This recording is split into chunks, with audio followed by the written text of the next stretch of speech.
బొల్గు వెంకటపుర MRO sir. ఆయన 2022 నుండి ఈమెను ఇల్లీగల్ రిలేషన్లో ఉన్నారు సార్. ఇది ఇల్లీగల్ రిలేషన్లో ఉండి ఇక మమ్మల్ని అప్పుల మధ్యలో పెట్టేసి వెళ్ళిపోయింది ఆమెతోటి.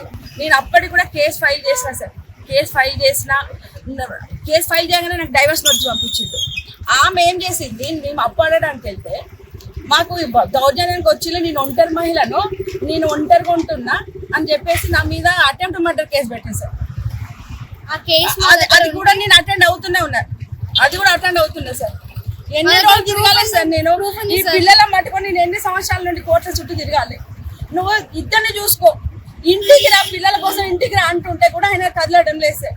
నేను ఇంత చేయాల్సిన అవసరం లేదు, నువ్వు కామె ఇంటికి రా, నీ ఇష్టం ఉన్నట్టు ఉందని చెప్పినా కూడా ఆయన మాట పక్క పెట్టేసి నీ దగ్గర ఏమున్నదని రావాలి, ఉన్నాయని తెప్పేసిండు, ఇల్లు అమ్మిండు, జాగా అమ్మేసిండు, నా బంగారం గోల్డ్ మొత్తం బ్యాంక్లో పెట్టేసిండు. ఇప్పుడు ఆయన నడక తినేటట్టు నన్ను చేసిండు. ఇంకెక్కడికి పోవాలి సార్ నేను? నెలకు 30,000 నేను ఆయన ఇస్తుండు కదా, మెయింటెనెన్స్ కూడా వేసుకోలేదు సార్. డైవర్స్ కేసు పోయి వస్తున్నా, రోజు ప్రతి నెల పోయి వస్తున్నా సార్. నేను 30,000 ఇస్తారు, 15 తారీఖు వస్తారు, 15-20 తారీఖు ఇస్తాడు.